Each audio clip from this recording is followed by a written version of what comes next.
আমরা নিতে চাইনি, কিন্তু পাড়ায় পাড়ায় গিয়ে দিদি লোন নেবেন, দিদি লোন নেবেন বলে বলে আমাদেরকে বিরক্ত করে। সরকারের কাছে ব্যাংকে যে টাকা জমা আছে, যেটা গরিব মানুষকে দেওয়ার কথা, সেটা না দিয়ে এই ধরনের ব্যাংকগুলো সেটাকে দিচ্ছে।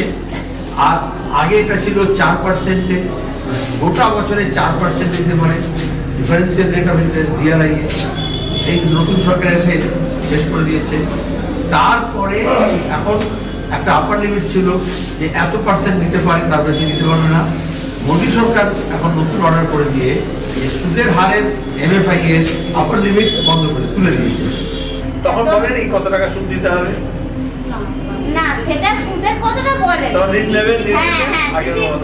আমাদের কিস্তি চলছে, আবার একটা দিচ্ছে দিদি, আবার একটা আপনাদের লোন দিচ্ছি, এটা এটা চলছে ঠিক আছে, আবার একটা দিচ্ছে, আবার একটা দিচ্ছে, এই করে আমাদেরকে লোক ধরিয়ে দিচ্ছে। এখন যখন দিতে পারছি না, তারা এসে মানে আমাদেরকে ধমকি দিচ্ছে যে টাকা যদি না দিতে পারবেন তাহলে আপনাদেরকে কোর্টে নিয়ে যাবো, থানা ভয় দেখাচ্ছে।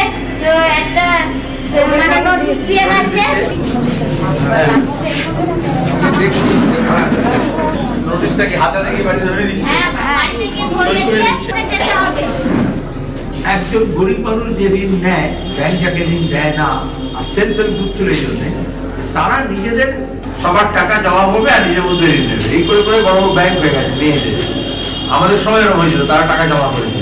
আরেকটা কথা, যদি এরা হুমকি দেয়, যদি কোনো মাসুল নাই বাড়িতে আসে 4-5, ঠিক আছে, সঙ্গে সঙ্গে আপনাদের পান্ডুয়া থানাতে একদম দেরি না করে অভিযোগ করবে। তারপরে আমাদের লোকরা সেই এসপিকে বলবে যে কে যাচ্ছে, কেন যাচ্ছে, তাকে ধরো।